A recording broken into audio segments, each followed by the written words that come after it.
We're Super Jazz Club, and you're watching Trips with Dibs.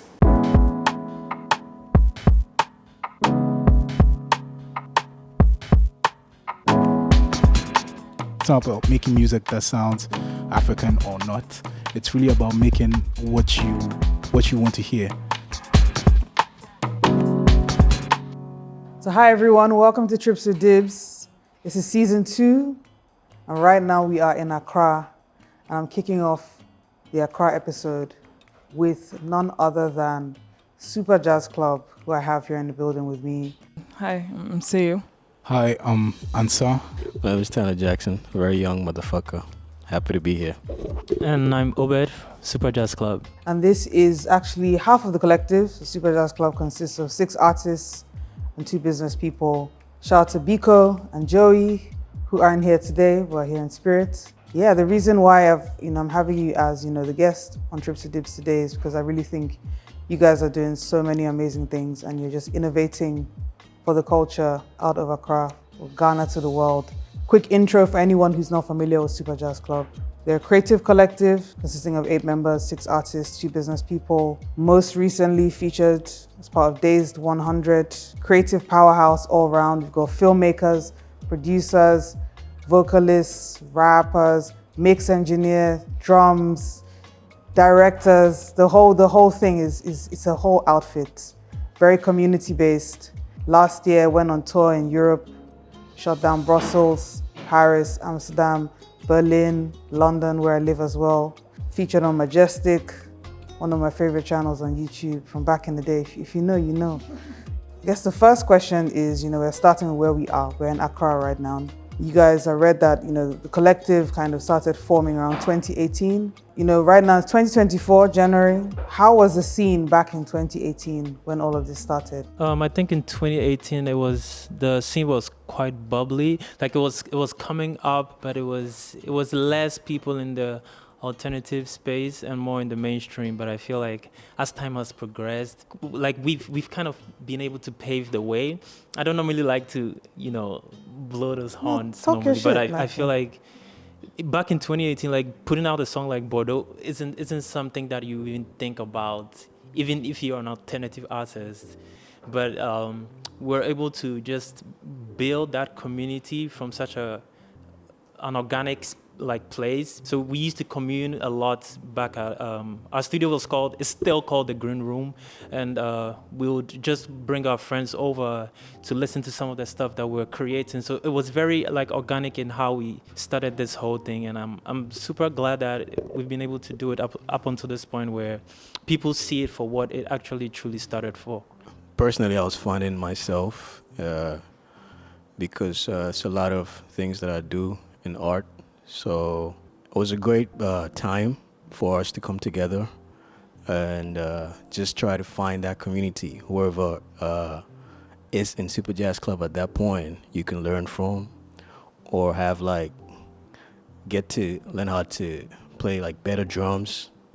You wouldn't get that in the streets. You wouldn't get that. So I feel like that point in time we just came together was a moment of learning for us. And on the outside, there was a bunch of other people doing what they wanted to do in regards to music or arts or community. But it was just a perfect time for us to come together because we felt like we needed to find ourselves at that time. And I guess based on what you were saying, learning, I find that learning with people, you go further because, you're just picking up skills. And I know everyone here, plays an instrument of some kind. So I guess I'm curious, are you guys classically trained? Have you been playing instruments since you were kids? Or is it just something that you've picked up along the way and just developed? I play a little keyboard. I learned it. I didn't start to play at 3 years old or 5. I just felt like I gravitated towards that because as a musician, at least it helps with production and everything else. And also definitely when we picture us playing a show, we want to incorporate these little things. That's why we don't play we like to play live sets. So that's pretty much it. And I feel like everybody's embedded in some part of being a musician from that point of view. Yeah, I feel like in regards to training, I've learned a little bit of classical music in tandem with playing by ear, And so that's my background. Like, I started playing in church, and so that's where most of my influences emerged from.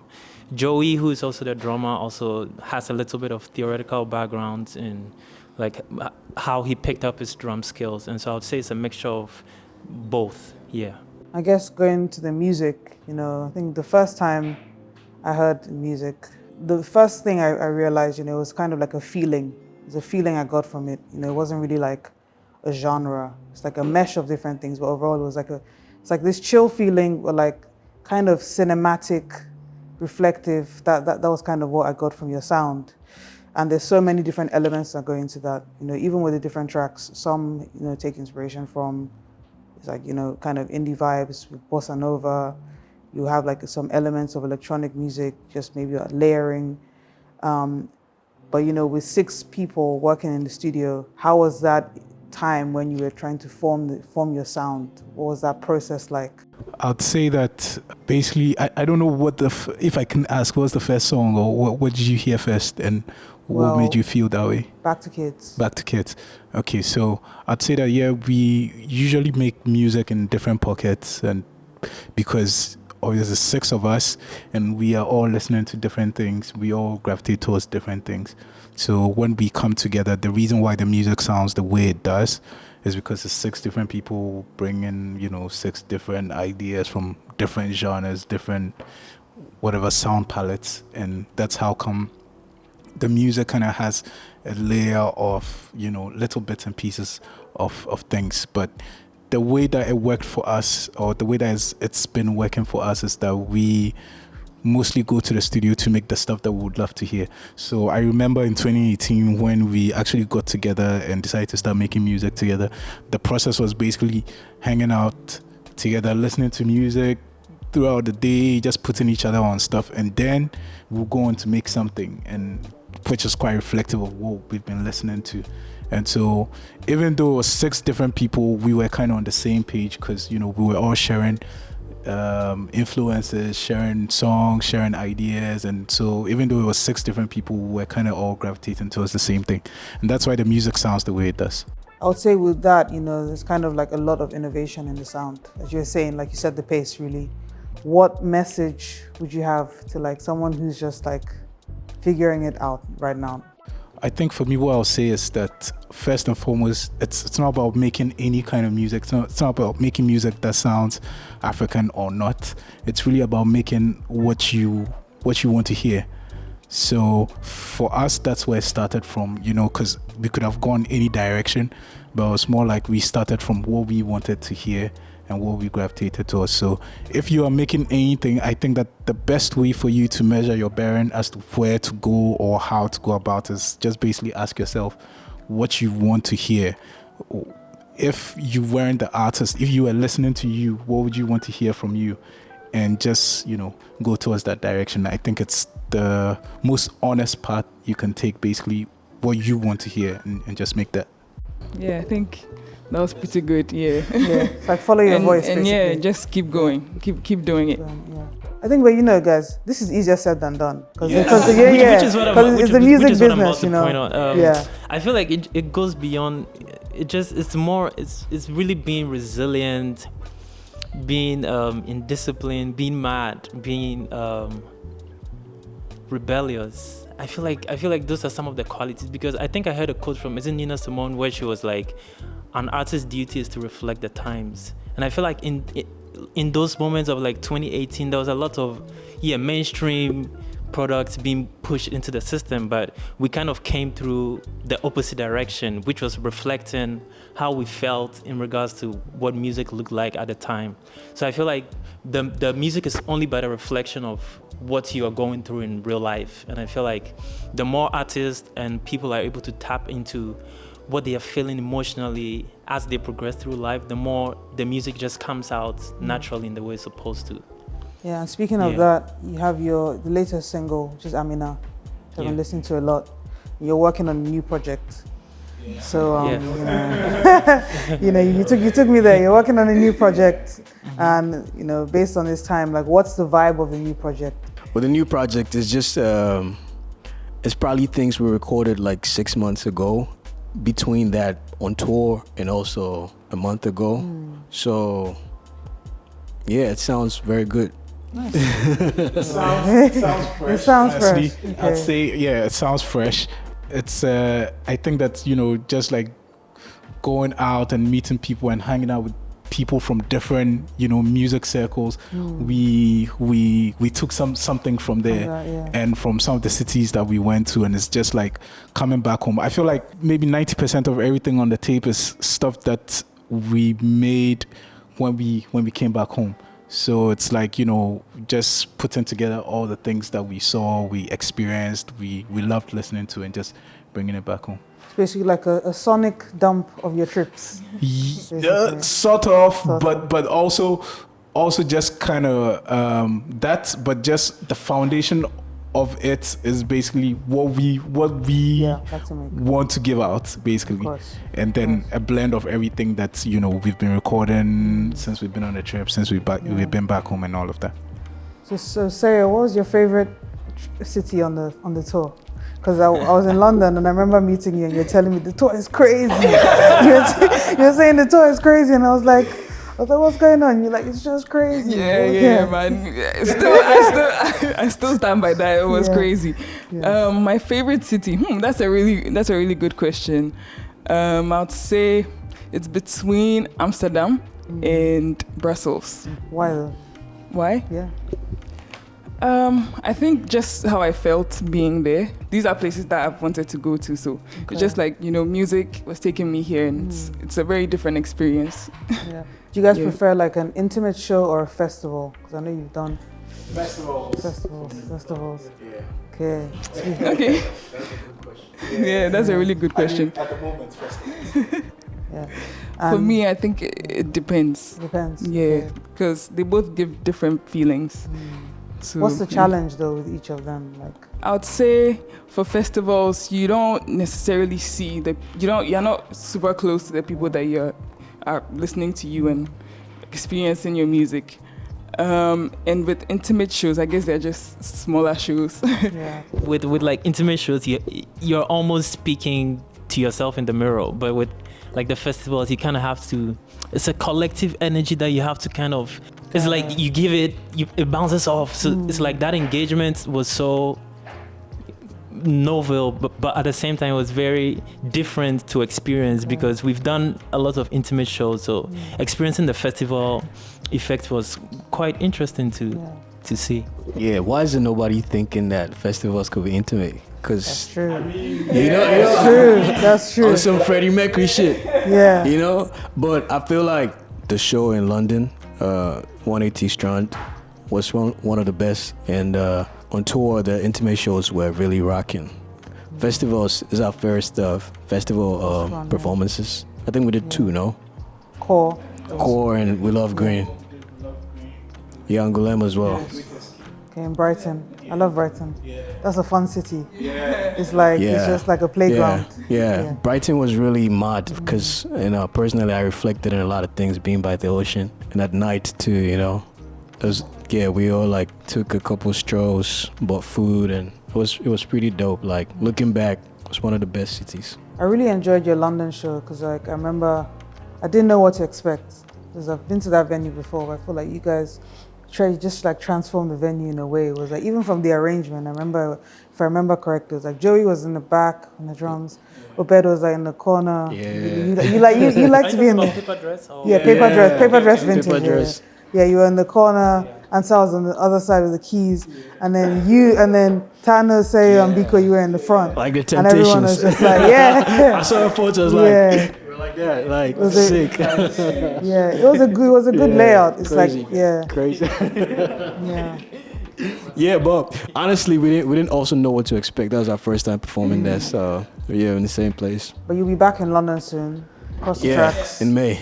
That's one of my favorite festivals. I happened to play that last year, and it was great. It's just like, I think the music-wise, genre-wise, just that it's the mesh of soul, funk, jazz, and it kind of just goes into different parts of the world as well. I really like the stages, and I'm sure I'll be there.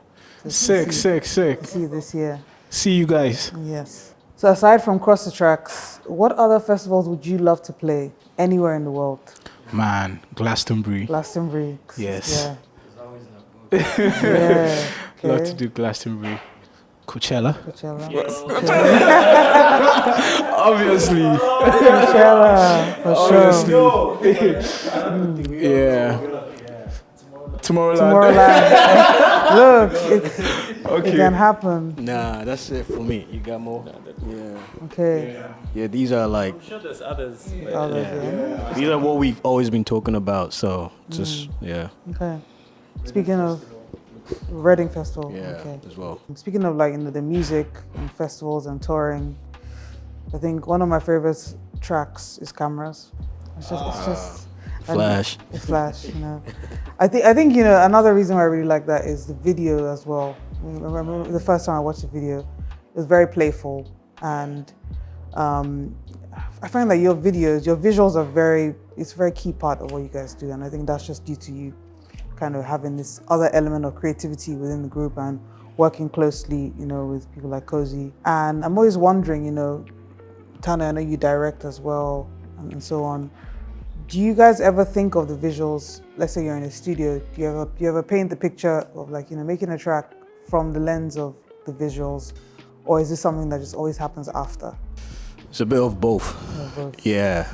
Sometimes we do not allow for like that beautiful interruption to happen because you have to finish a track. You got to write a verse or write a hook or a bridge. But when ideas do come to us, we do write it down. There are often times, especially, I don't know if it was Cameras, but we brainstormed in, was it Cameras? I think it was Cozy and Sinai. No, I think it was for Mott. Yeah. Okay. And I feel like making a record was way different from thinking of the video. We didn't even think Mott was gonna come out. So from that perspective, you realize that certain times the visuals come way later. Yeah, so, yeah. But when ideas do come, we do write them down. Yeah. Yeah, basically that's it. Mostly we would make the visuals after we make the song, because like, you know, listening to it is what actually just sparks the ideas. But when we have like isolated ideas outside of songs that we've made, we just put them down, and then when the right time comes, we just make it work. I know it's difficult because, you know, you all have different songs that you like. Yeah. But what would, you know, each of your favorite songs be that you've ever made? That we've made, that's out. Yeah, that's out. Okay. Oh yeah, you know, if you want to drop a small exclusive, Yeah, that's out. you can get the iPhone out. I think for me, it changes. It changes from time okay. to time. Like I sometimes just go back and listen to the stuff, you know, on Spotify or wherever, and it just changes. For now, I would say that my favorite record right now, I would say Too Early or Paradise. One of them. Paradise is actually my favorite one. Yeah, But, Too Early or Paradise. Paradise. Paradise for me. Okay. Yeah, Amina is nice. Nice. Yeah, Amina is nice. But I don't know, like, yeah, we're thinking a lot right now. Yeah, Paradise for me Paradise. also. Yeah. Okay. Yeah, I guess it's Paradise for us. Yes, I got yeah. But what do you like about Paradise? Come on, like it's a feeling, like, you know. So for example, like, you know, sometimes I get headaches. I could listen to Paradise and it could just take away everything. Literally, it just resets it. I'm being honest, like it literally resets the vibe in my head, and it just brings like a sense of calm where it's just like I'm there. Like it's a feeling. That's the way I feel about it. Yeah. That's so nice to hear. Oh, fair enough. We get a lot of feedback about how Bordeaux has like an effect on people, but I never heard of Paradise, so Paradise. yeah, No, it's pretty dope. So, you know, like as part of the shows, there's this theme, and, you know, one thing I've also noticed is, you know, the fashion, the drip, the stage presence, and everyone is, you know, kind of like coordinated. When did you guys come up with that concept? And I think it's kind of evolved along the way. When we were preparing to put out Act 3, that's when we came up with that, and it came from like the Too Early record, because I think that was the last two songs we had to drop before we started the tour. So it was, when we put that out, we just knew that okay, we were gonna go on the tour, and we needed to kind of, get these outfits, going, one, because we didn't want to pack a lot of things, but also just because the overalls made sense, the color in connection to the whole of Act 3, and then being able to go on tour with that. And I think that once we were on the trip and we started doing the shows, like the outfit themselves kind of like just took on a whole different meaning.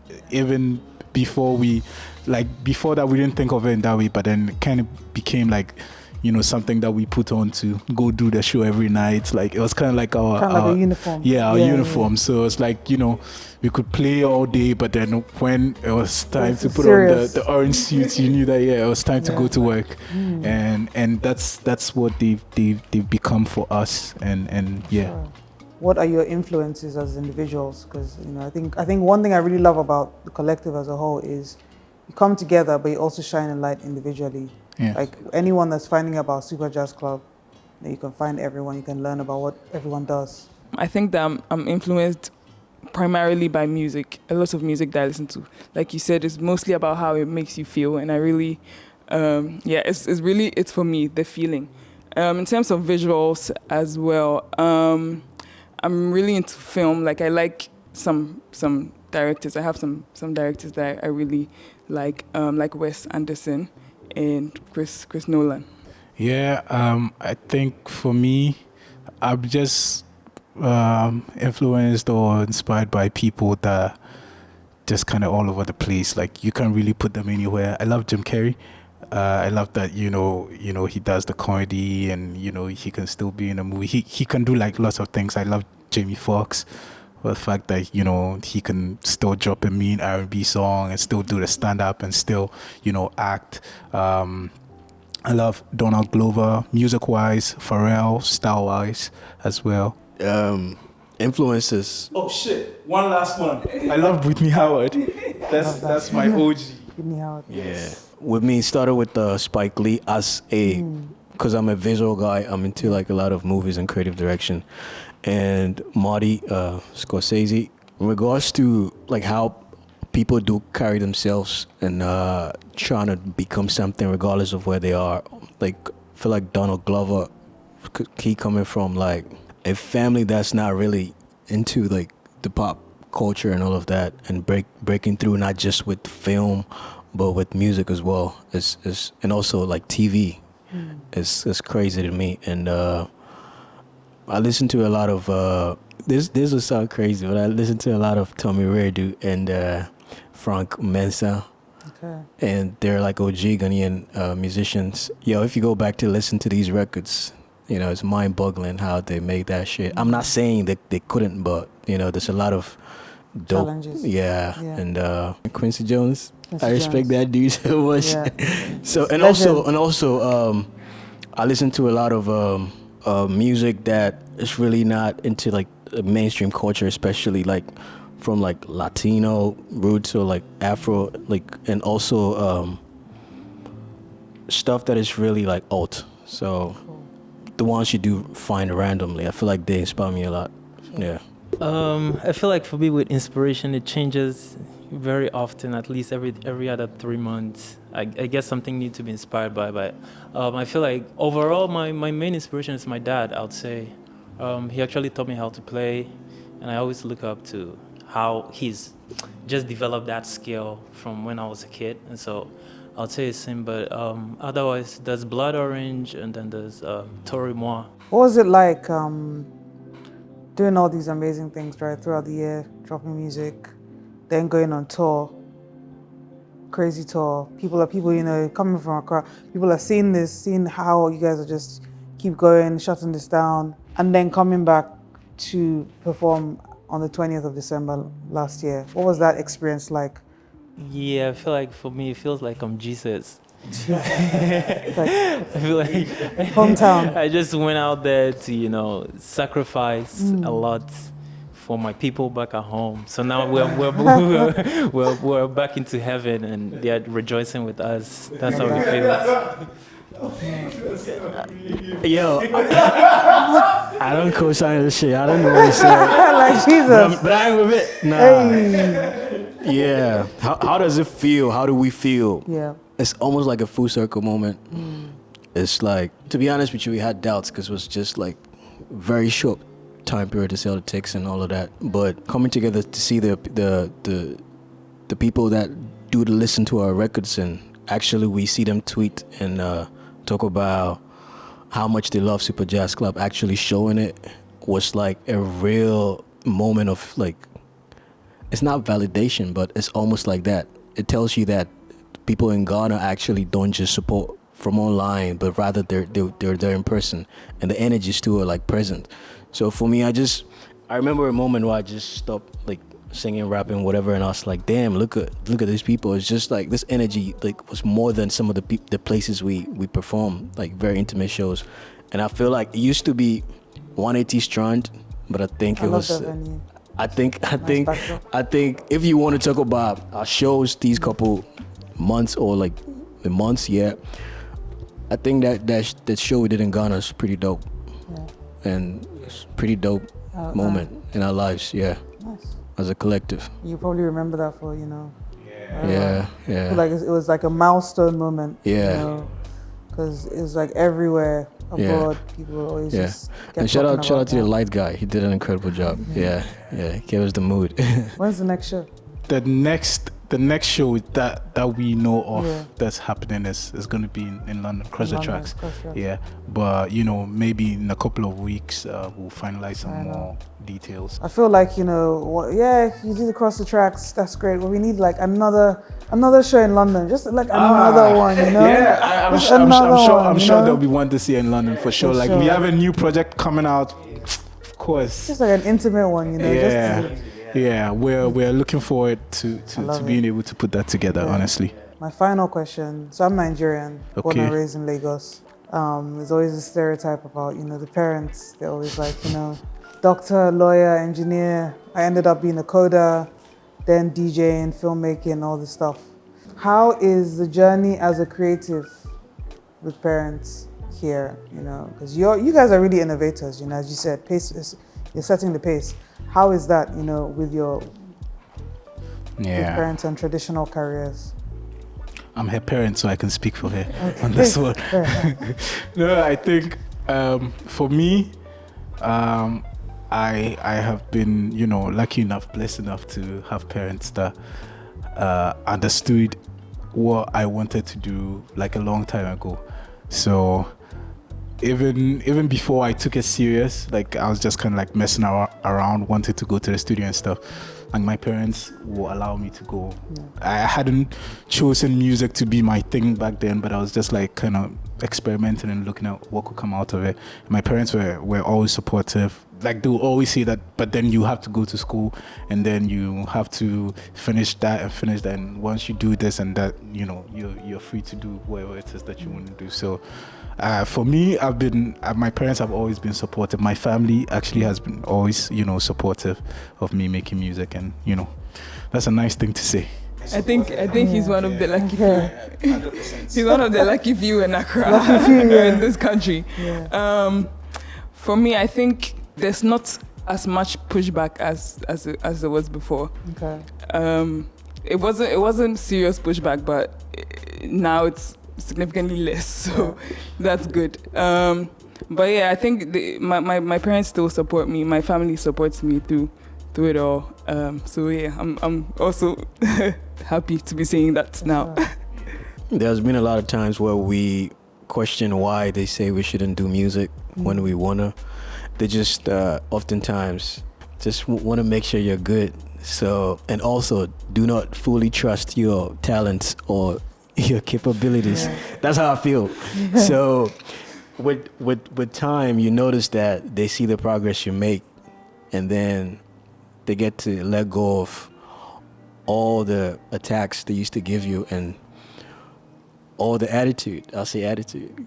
Yeah, so as we're doing what we're doing, putting on records, touring, it's pretty dope what they see, and they feel like, oh, they might make some money out of it, and they can be good. So it's not been easy, but this is like the trajectory of my, life in regards to my parents.